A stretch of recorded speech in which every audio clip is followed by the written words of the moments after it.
right. Welcome, everyone. Welcome, one and all to Impolite Company, where we defy the old adage and dive headfirst into conversations you were always told to avoid: religion and politics.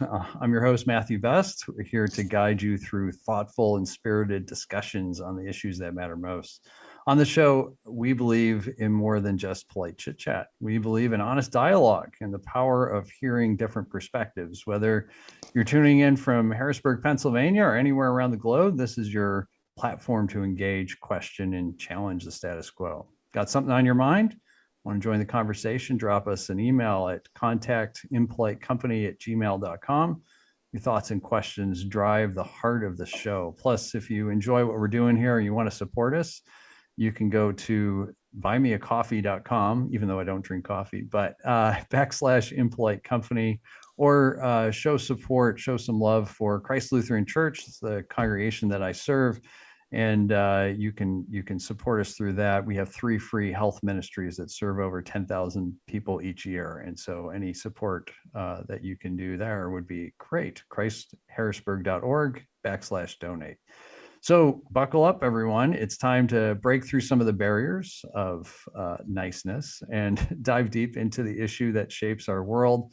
This is Impolite Company, and I'm thrilled to have you on the journey with me. Today, I am pleased to bring Zachary Elwood onto the show. Zach is the author of How Contempt Destroys Democracy. I've got the book right here. And also Defusing American Anger. He's also the host of a psychology-focused podcast, People Who Read People. And his research has been featured in New York Times, Washington Post, BuzzFeed, and a whole bunch of other places. Zach, thanks for coming on the show. Thanks, Matthew. Appreciate you having me on. Yeah, so maybe you can tell us a little bit more about yourself and maybe what brought you into this topic of polarization. Yeah, long story short, it was my personal journey was, after Trump was elected in 2016, I was one of these people, saying a lot of insulting things online, righteous things aimed at criticizing Trump voters.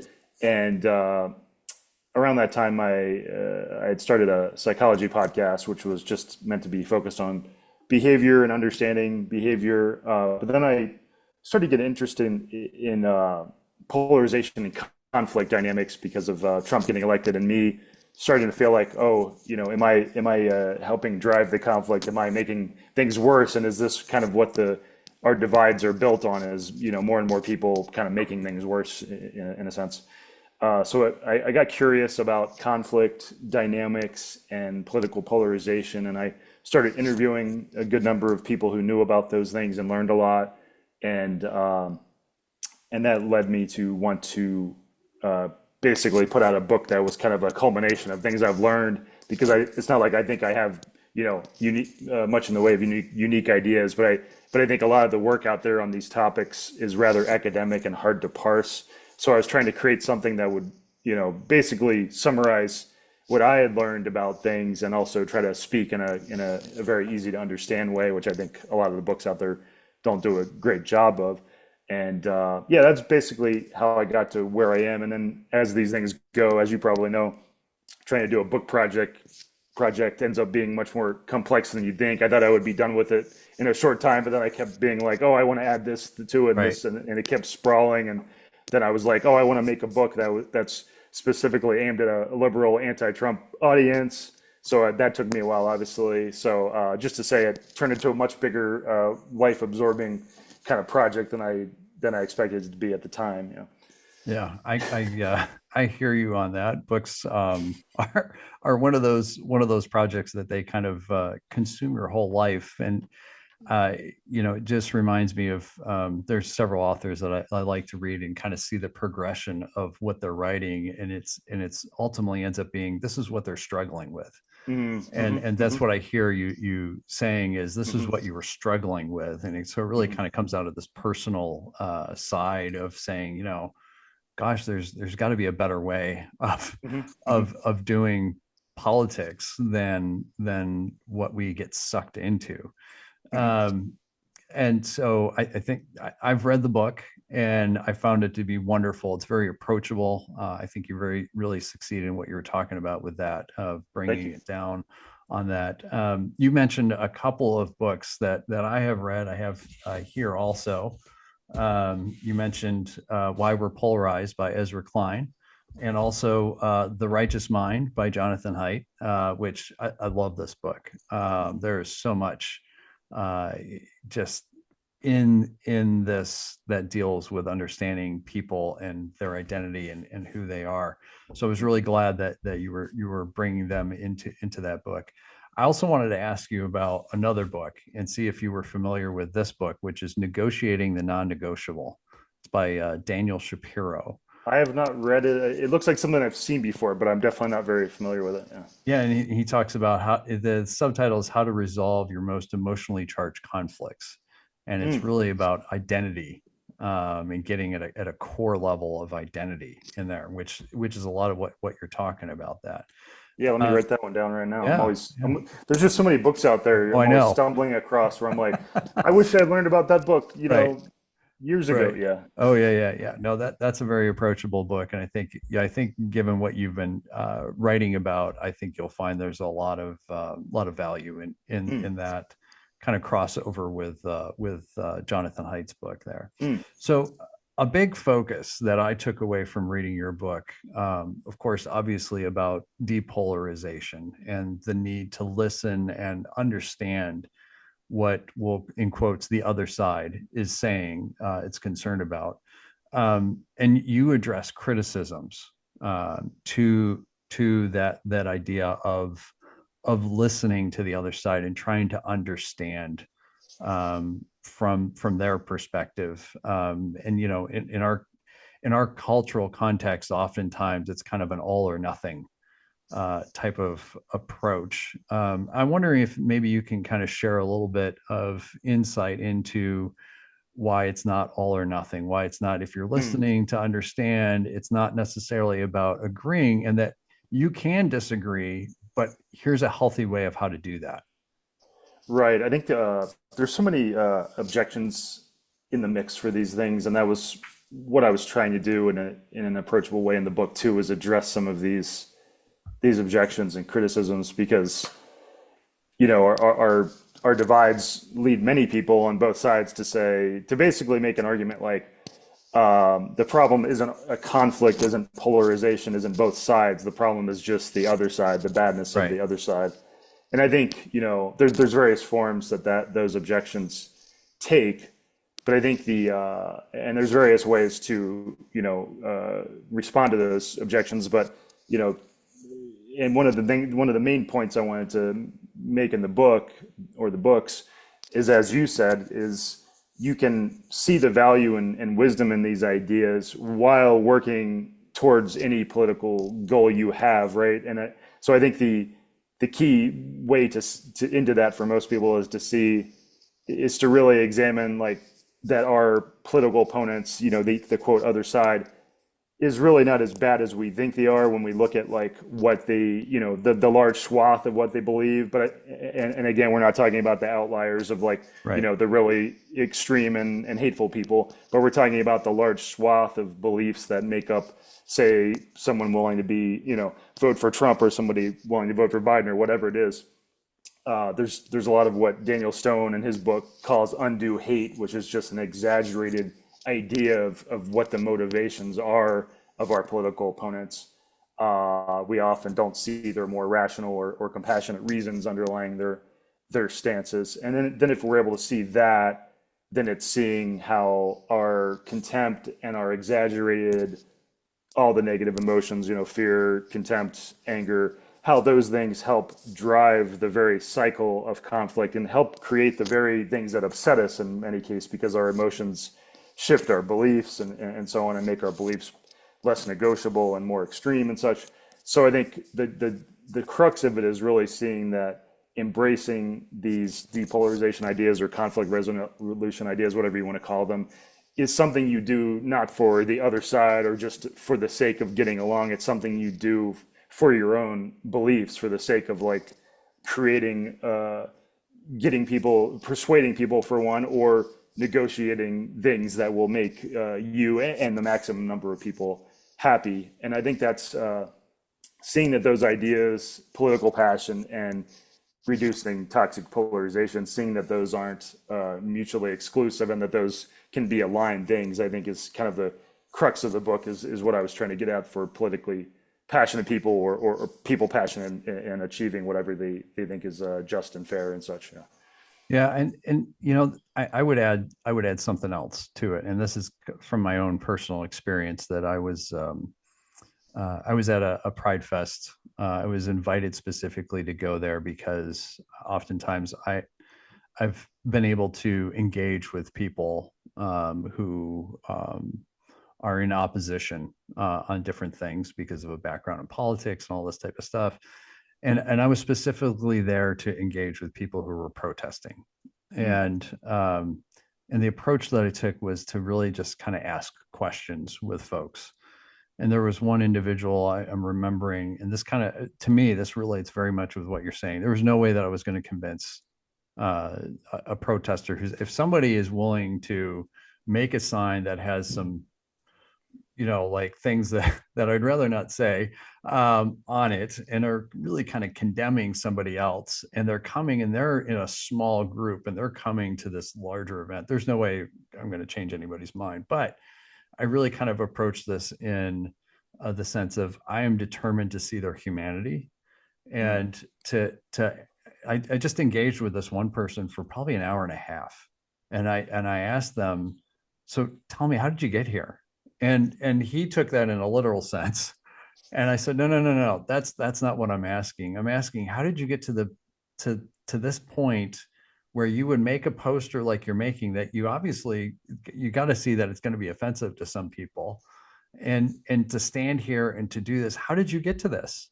And he started telling his story, and it was a very powerful type of thing. And at the end, I shook his hand, and he told me, well, I wouldn't be doing my job if I didn't tell you that, you're still condemned, all this type of stuff, because you're here and support and all this type of stuff. And I said, I would expect nothing less, but I appreciate you taking some time to share with me about you. And that was really, I didn't change his mind. I had no imagination that was going to happen either. So I think there's also, in addition to what you're talking about, of trying to persuade people or to advance a cause, to just, this is another person, and forget the goal, just to see the person in there. Right. Yeah, it's like, even if you think someone, say even if you think X number of percentage of people on the other side, or certain people on the quote other side are very bad, in that case, in that example, are doing very bad things. The Daryl Davis is a good example. Like, he's somebody who's talked.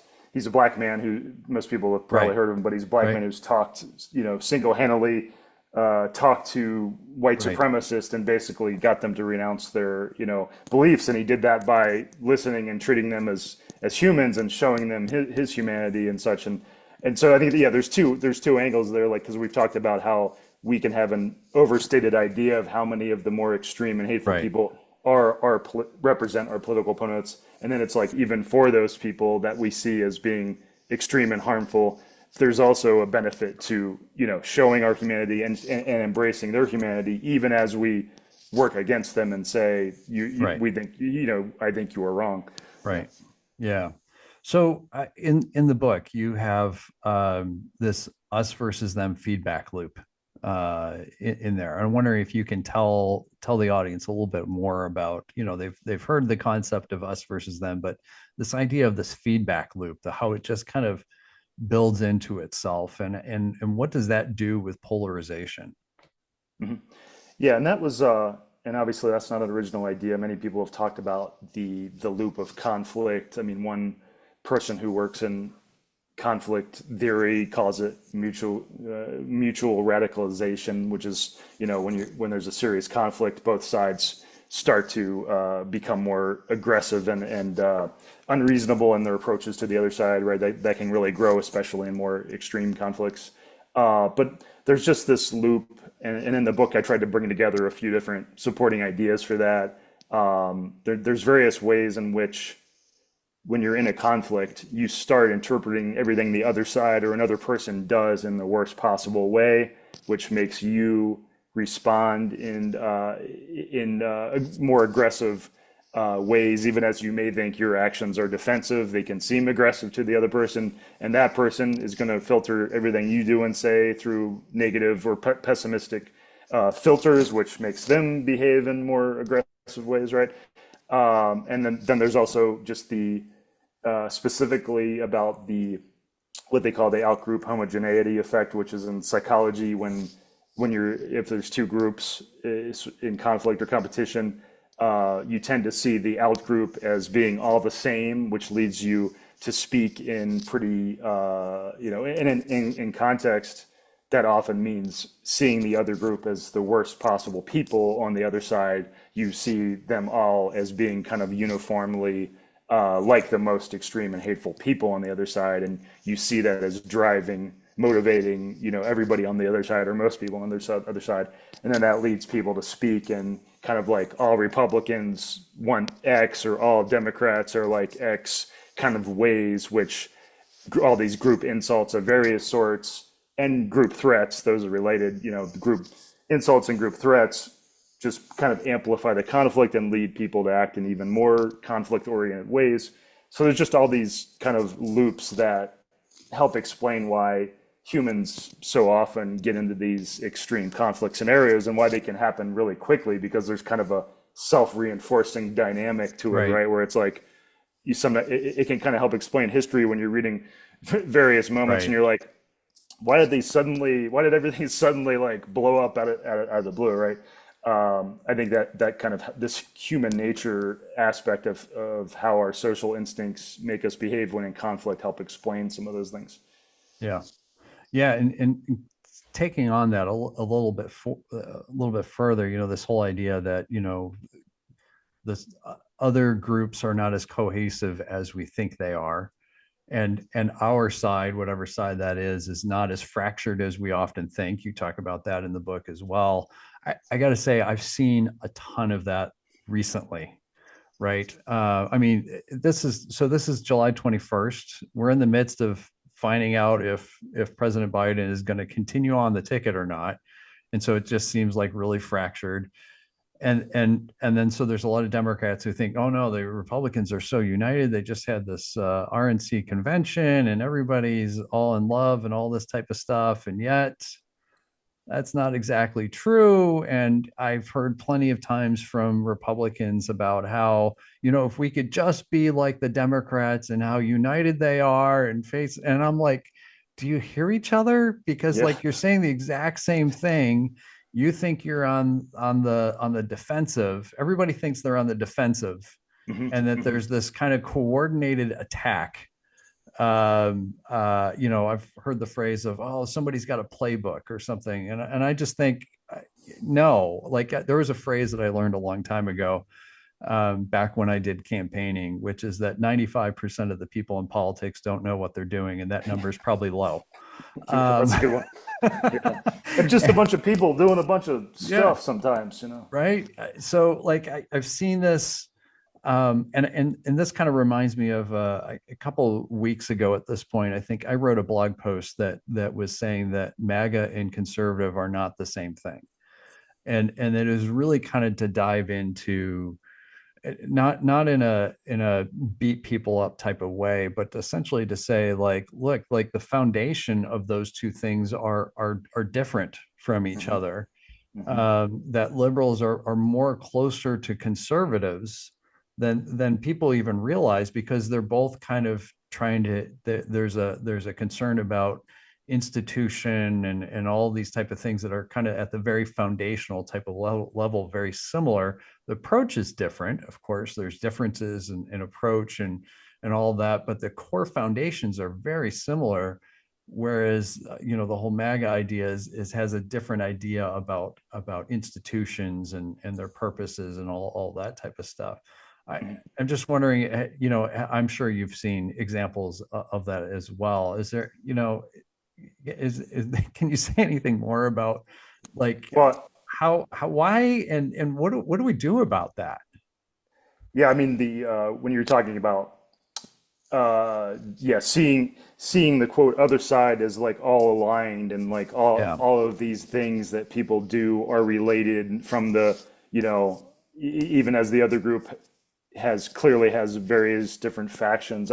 So in the book I was trying to get at that about how conflict basically makes us more paranoid, like we see more yeah, connections, like, for example, on the left somebody might see a connection between something a conservative Supreme Court justice says and something like the most extreme far right violent protester says, and in their mind it's like it's all connected.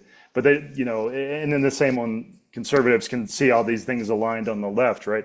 But I think it's very important to see the nuance and to basically work against this, outgroup homogeneity effect, and examine, for example, like even as I think Trump is a bad and even dangerous leader, I also do understand a lot of the reasons people, rational and well-meaning people, vote for him.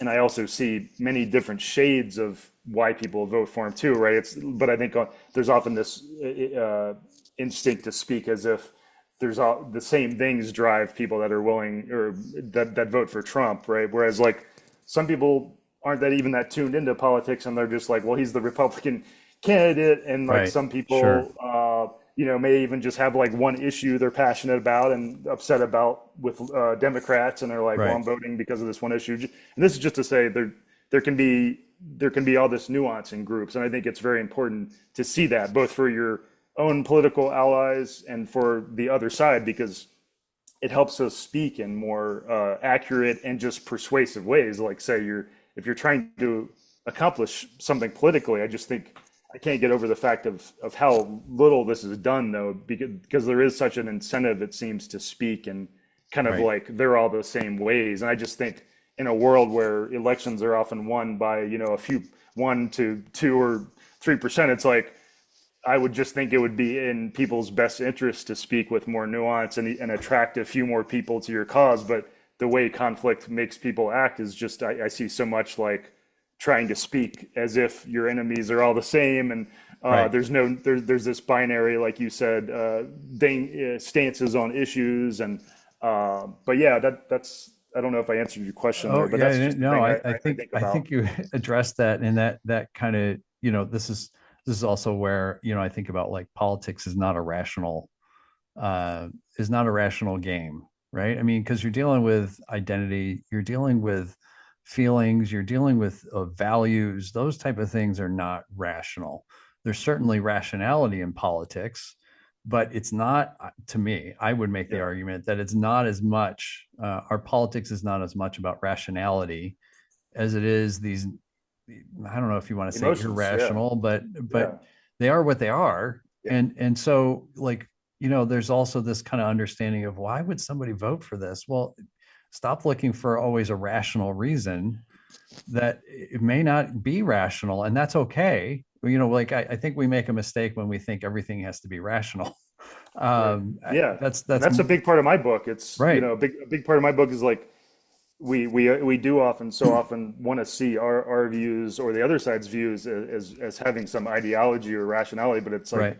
I think it's important to see the emotion, and especially to see how extreme conflict injects so much more emotion into the equation, right? Right. It's like, for liberals who want to understand Trump voters, oftentimes it's not that they're really enthusiastic about Trump. Often it's just like Trump represents, or Right. they're just really angry at specific things on the Sure. Democrat side, and like Trump Sure. represents the fight against those ideas. So I do think it's very important to see how the emotion in there, because that's a big part of what I'm trying to do is if we can see the emotion, the role of emotion, then it will make us behave and speak in better ways and bring down the emotion. That's kind of how I see it. Yeah. Yeah, that reminds me of kind of like, I have a lot of friends and colleagues who are very concerned about justice issues, and so this is the lens through which they see so many things, whether we're talking about religion or politics.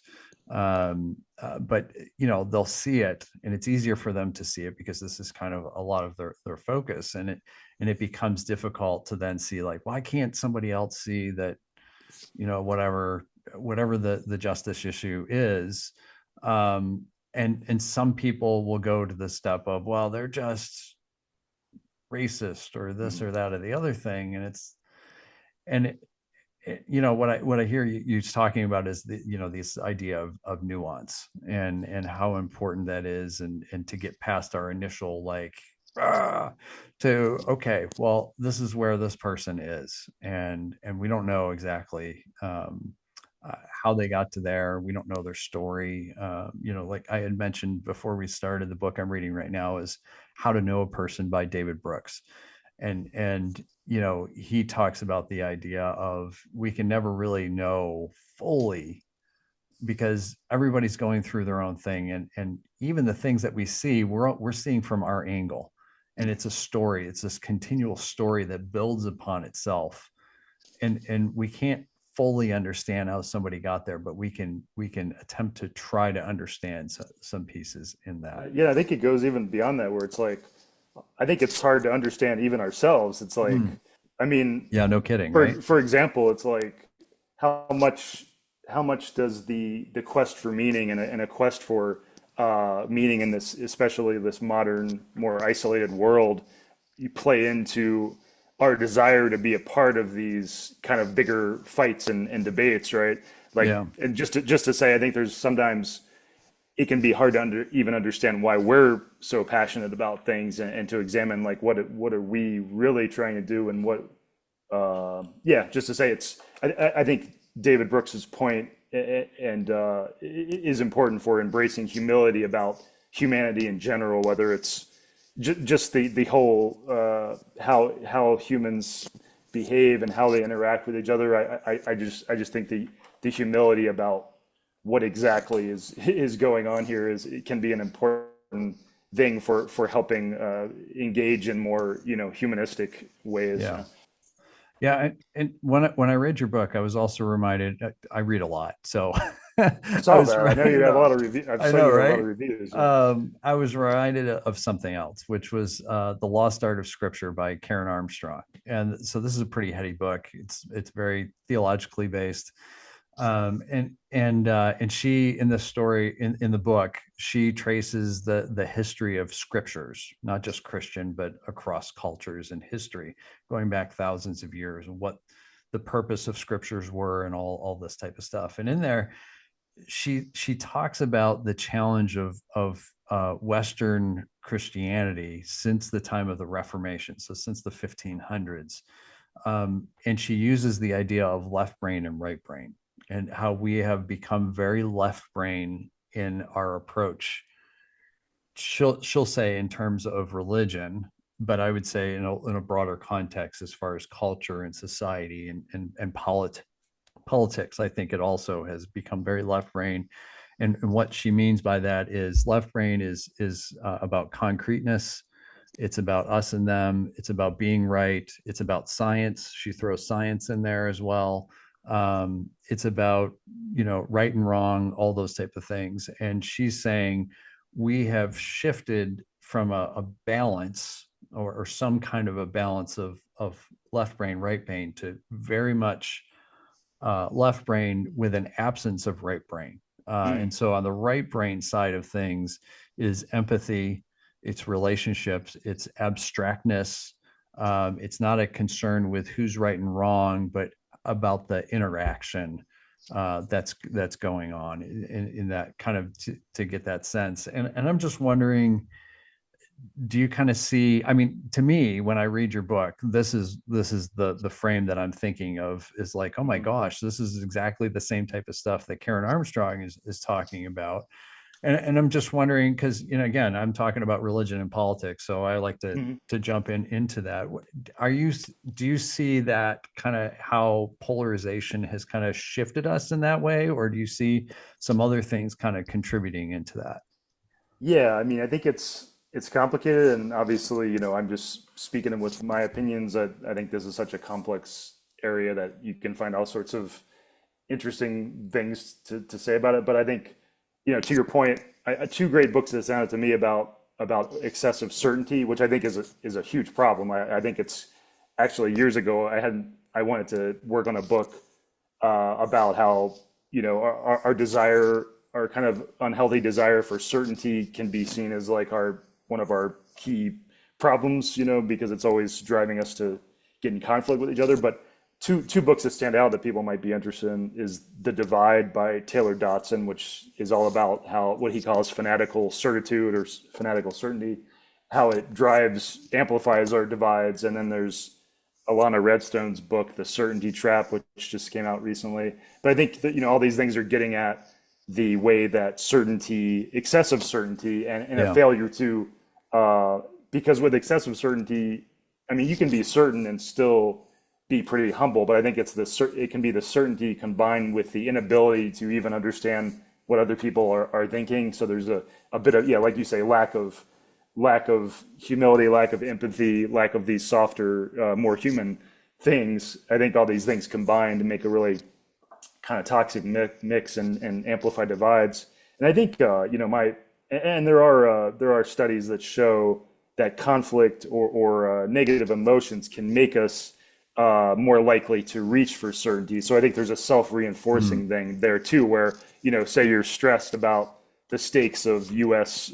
Divides, right? Like you're Yeah, scared of what Trump's going to do, or you're scared of what Democrats are going to do. That can make you more likely psychologically to seize on things and say, I know that this is the way this issue should be. And then you speak in more kind of toxic and arrogant ways, which drives the divides further. So just to say, I think there's a self-reinforcing aspect. And I do think, with regards to religion too, I think a lot of people would agree modern life is, we've become more socially isolated from each yeah, other. We've lost a lot of these group social activities and connections that we used to do, and I do think that plays a big role in these things because with less social connection means more desperation for meaning, and a lot of yeah, the way you can find your meaning is with these bigger fights and feeling like I have this community of good versus evil out there doing battle, right? And that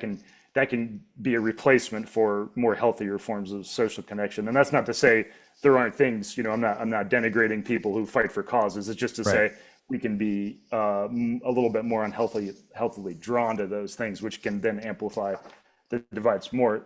So I think, to me, I see a lot of this stuff as connected because I'm interested in existential psychology and Yeah, our desire for meaning and how right. a loss of meaning or a threat to meaning can really destabilize us. So I'm really interested in those things too. Yeah. Yeah, that reminds me of when the pandemic first came.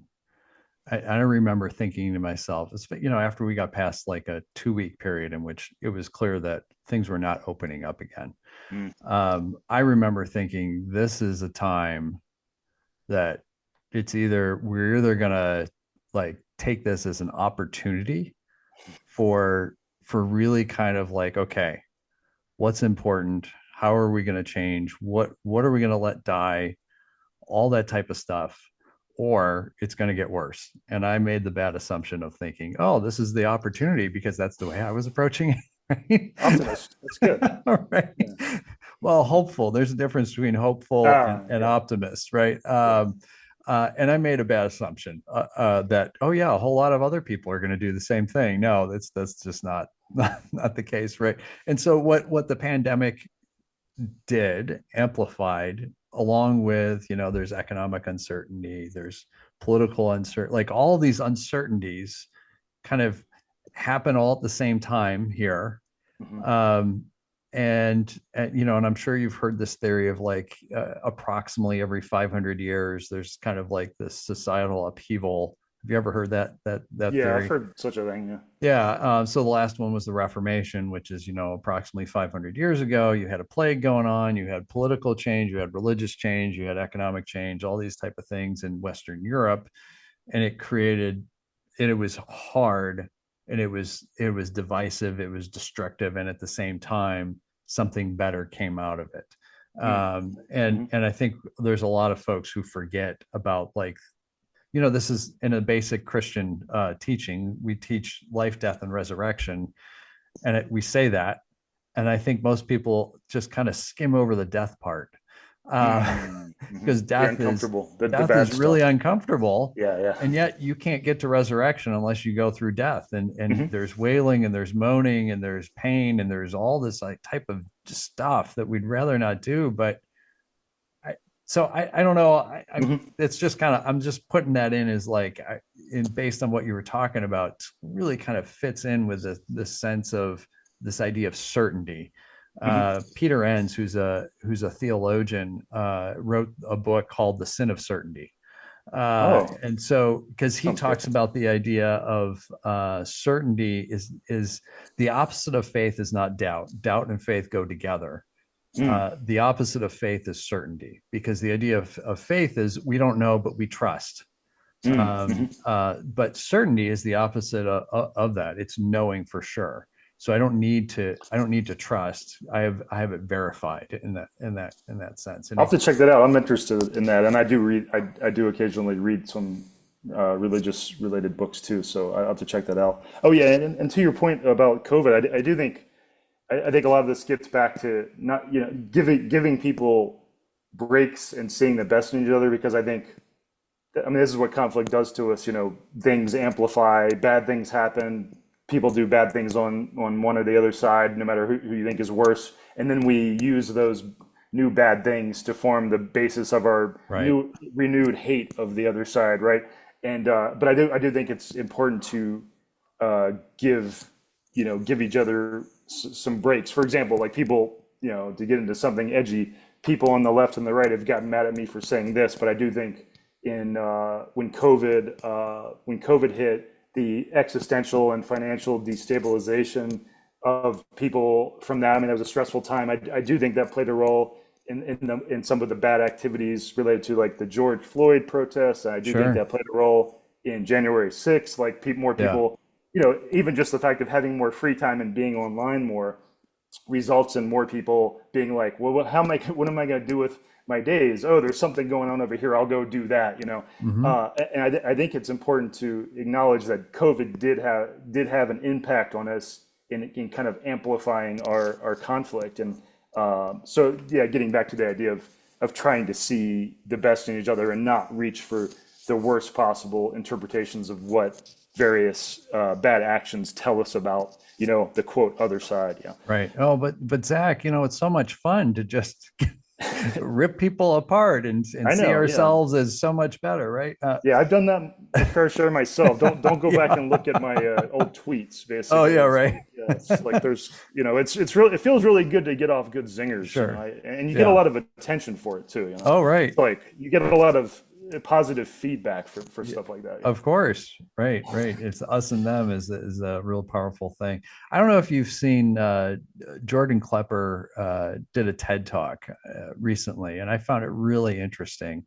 I watch a lot of what he does, especially when he goes and he does interviews, and he tries to be respectful, I think, in going, and yet at the same time he's doing some poking and mocking, and there's like this kind of combination of the two type of things. It's this kind of interesting thing.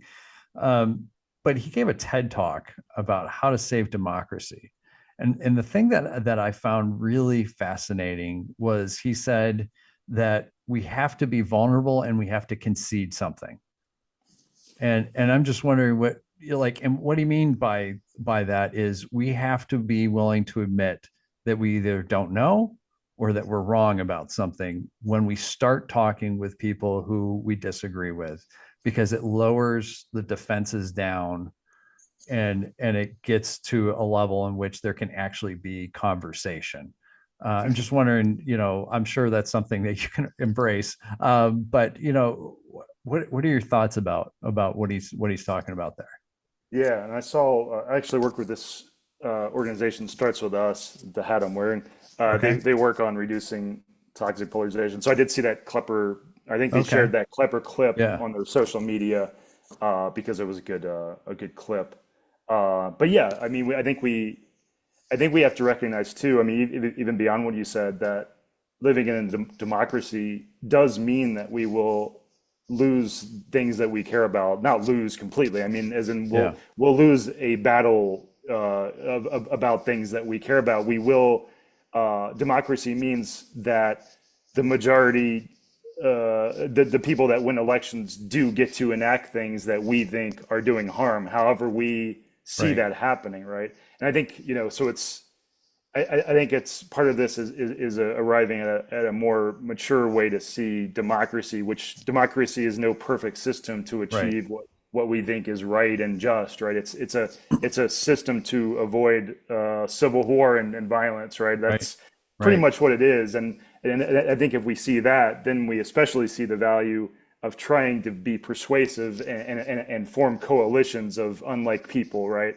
And so I think that's, especially, for the issues that we care about.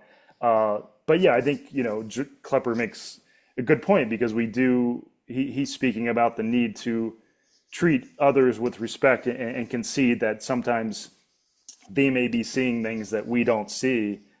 Even if we think they're wrong, we can still see that we have to be open to the idea that we don't have all the answers and that we could be wrong even when sometimes when we're quite sure. I mean, there's very few things that I'm 100% sure that I have, the right answer to. Even for things I'm like quite confident I'm right, I'm like, well, I still could be wrong, and I could be the one, Right.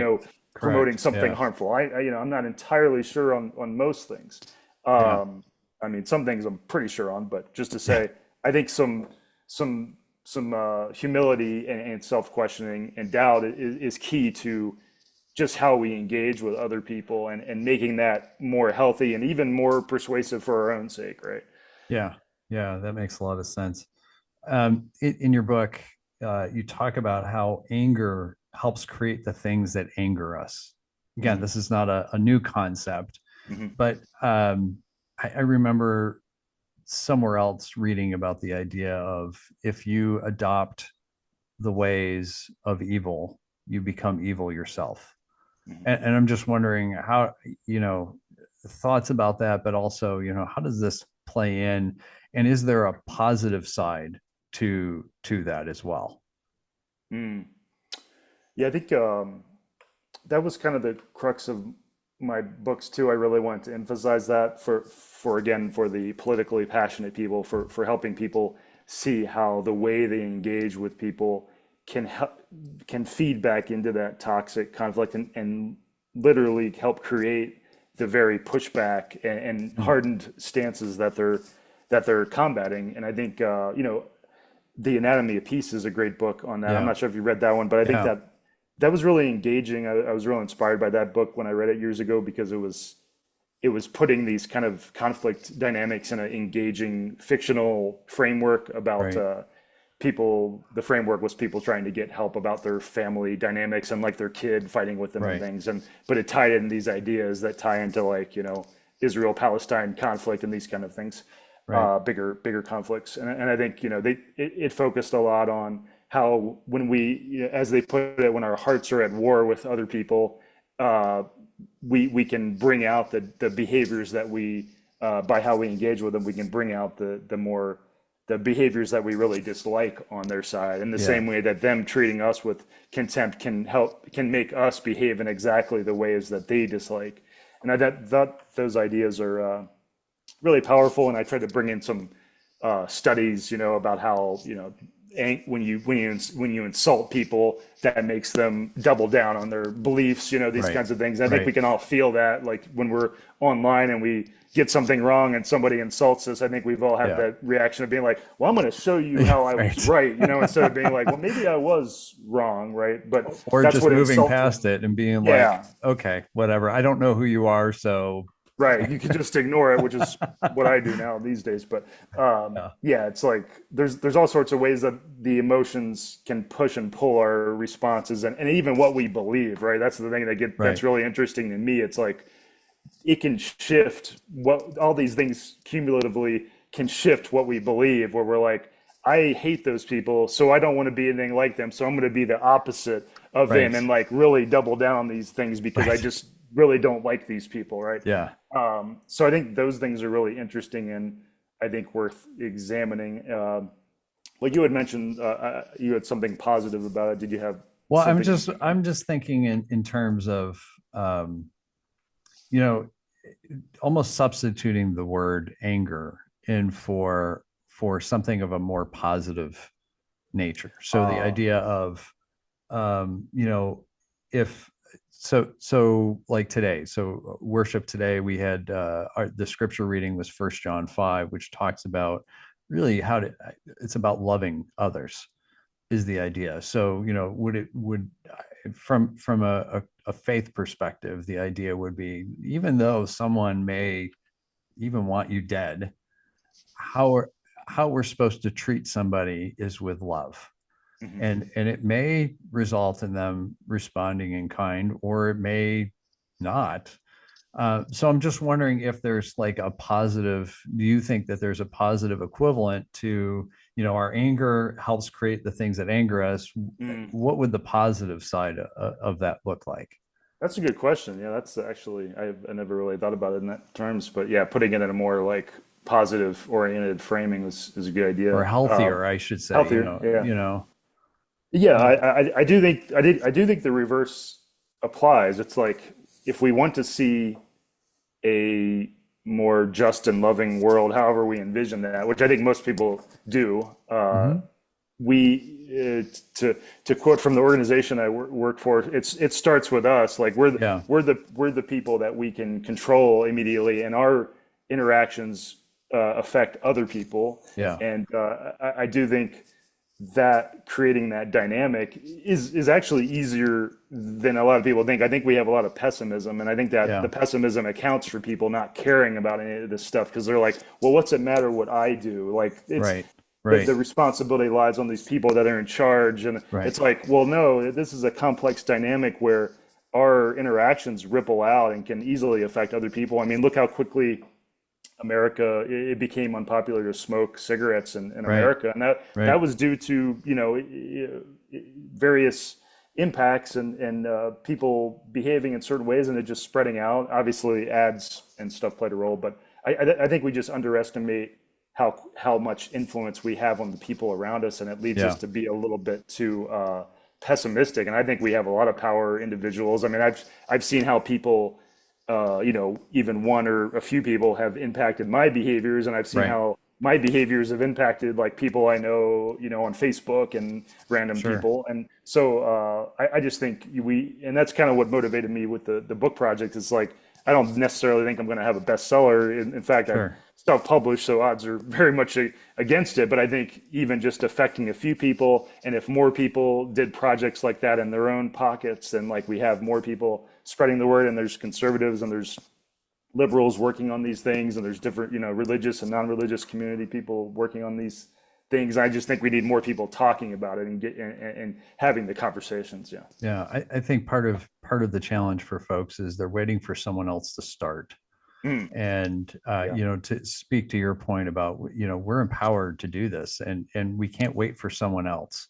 Right. Nobody else is It's in charge. right, That's what eventually got me to be interested in this right, stuff. It's like I used to operate under the assumption like, oh, this is the leaders and the yeah, journalists will help yeah. us out. It's like, no, they're a lot of No, times they're contributing to the very right, cycles. So, right. you know. You know, I worked back in the day. I worked for a member of Congress, and I always remember just thinking, you know, if a lot of these folks could get elected, there's nothing special about them. It's Mhm. not to demean these folks. They get into it for what they think are the right reasons They're and all this humans. type of stuff. They're human beings. They put their pants on the same way that anybody else does, Mhm. and they all have problems. Mhm. You know, like there are people who are elected who have mental health problems and physical health problems and all these type of things, Mhm. just like everyone else. They are no more special than anyone else. And I think part of our challenge is we got to get past this notion that our elected officials are somehow more special than everyone else, or that they have the answers, or anything else. They're making it up as they go along, just like everybody else. No, I don't have, I miss getting the instruction manual on life. I don't know if you have a copy of that, Zach, but Not it's the really. same thing, right? It would be really helpful with, the chapter on raising kids. But, that's, to me, like, that just becomes this thing. And when I'm remembering, and oftentimes I'm forgetting that, and this is where, all this type of stuff, and it's like, wait a minute, that they're just like anybody else. Yeah, I you think know it's very important. Yeah, it's like it's in a way it's kind of terrifying when you realize like nobody has the answers. Everybody's just running around with their various ideas right, and doing right, various things. But in a way that's also empowering and uplifting because we all are humans, and it also helps us, try to put our hats in the ring more, or impact other people's behaviors, or just in our own everyday lives and such. right. Yeah. I want to cover a couple more things before we close. I can't believe it's already 2:50. But you address conspiracy theories in your book, and I first of all, I want to say thank you for doing that, because this especially seems like an American thing more often than not. Another book that I had read, that was a recommendation, was called "The United States of Paranoia" by Jesse Walker, and Mm, he in that book he goes through kind of a history of conspiracy theories going all the way back to before the nation was founded, and what kind of impact they have, and what makes up conspiracy theories, and all of that, and why people jump on those. So, mm, I think an example of that right now is right around, there was just this recent assassination attempt of former President Trump. And what was fascinating to me was hearing the conspiracy theories on both the left and the right about that, and having conversations with people. There's people on the left that were saying, "Oh, it was staged," and because of, and like, all of a sudden there was all these things that could point to this. And I just remember saying to people, well, that was a pretty crappy staged attempt, when not only does the shooter die, but a bystander who's a supporter, so they're losing a voter. And right, like, I'm a little like, that was really not well done if that was staged, like, in terrible ways. And isn't that just going to get out at some point? And then, people on the right, well, this was done, Biden did it somehow. And I'm thinking, how would that work? Like, what? All these conspiracy theories that just kind of, this kind of, I guess we'll call it a dream world, that goes to what you were talking about, of assuming the worst about your opponents, to the point that your opponents would do something, number one, that's so well coordinated, and number two, so destructive and dehumanizing, that would, in essence, ultimately have the opposite effect also. And right. I'm just wondering if you can maybe just briefly say a little bit more about how the conspiracy theories kind of play into all of this. Yeah, I think, I mean, like a lot of these things that we've talked about, there's this self-reinforcing aspect, right? Because conflict, extreme conflict, makes people more pessimistic and more paranoid. You could view paranoia as just an extreme form of pessimism, right? Where it's like, I'm so pessimistic that I will confidently reach for the worst case interpretation of things Right. that happen on the other side, or things that happen around me. So I think, and so that when you reach for these extremely pessimistic interpretations, that in turn ramps up animosity more and feeds the conflict cycle, right? Which creates more pessimism and paranoia. So you've got this other, just yet another feedback cycle. And I think, yeah, that latest thing was a good example. And I actually, right, I don't know if you saw this. I had yeah, you probably wouldn't have seen it, but I had a Newsweek. I got an op-ed in Newsweek the other day Oh, no, I didn't about see it. how, yeah, people search for like Trump's assassination, Zach Elwood, Newsweek, you'll Okay. probably find it. But it's about how conflict makes us reach for these pessimistic Yeah. interpretations, and how there were exactly what you said, these extremely pessimistic interpretations on both sides, and how, if we're going to get out of this toxic loop of conflict, we need more people to not do that and to push back against those things, including especially on their own side, because we can only really impact people that are kind of our peers and that, respect us at least a little bit. We don't really have much influence on people on the quote other side. So I think we need more people to push back on those things, and to say, like, that makes that makes no sense, really. Like, Right. come on, how would, and I think yeah, in the book too, I go into how people, even apart, I think, from the conflict thing, I think people just in general have exaggerated ideas of how easy it is to pull off a large conspiracy, right? Where it's like, Right. we've seen how often, how easily, and you can imagine how easily even the smallest conspiracies blow up. Like, just imagine you making a conspiracy with your friend, and then, like, your friend gets pissed off at you later, or, Right. changes his mind or wants to release information for money. Like, there's all sorts of ways even the smallest Right. conspiracy can go wrong. But I think so many people speak as if these large conspiracies are, like, easy to pull off in this, Right. in this, especially in this day and age of, like, it's so easy to record Right.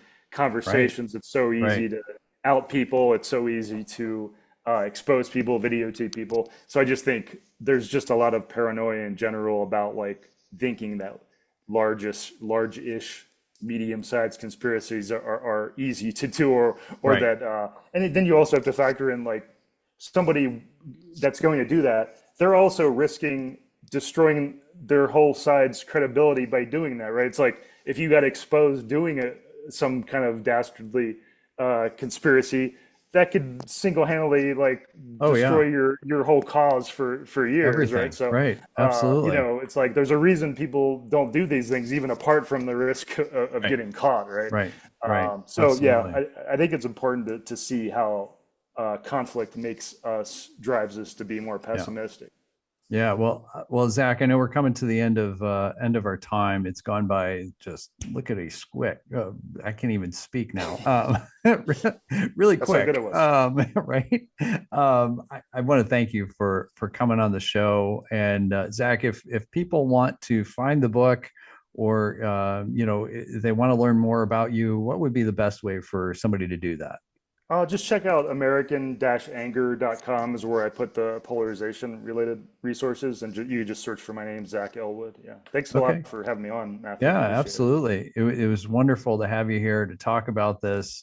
A lot of the purpose for this show is about healthy conversations, and especially around religion and politics, which I think we have not done well as a society and as a church in doing that, and that I think contributes to a lot of the problems that we have. So thanks again. And my next guest that's going to come up the first Sunday in August is the Reverend Carla Christopher, who's a colleague of mine and a friend. She's the assistant to the bishop for Lower Susquehanna Synod. So for all you Lutherans out there, and someone involved in a lot of justice-oriented work, and I'm going to be talking with her about justice oriented type of things, and how when we're confronted with obstacles and oppositions, how do we deal with that in a healthy way, so that we don't turn justice work into creating injustice with others, kind of a continuation of what we've been talking here with Zach. And again, you can find us on wgcpr.live. That's where the live show is for Impolite Company. And if you want to support the show, I invite you to go to buymeacoffee.com/Impolite Company, or support Christ Lutheran Church, christharrisburg.org. Again, it's really supporting 3 health clinics that serve thousands of people each year. So with that, I want to thank everyone, and I appreciate you all coming in, listening to the conversation. I look forward to seeing comments, and just I hope everyone has a wonderful and blessed day. Thanks again.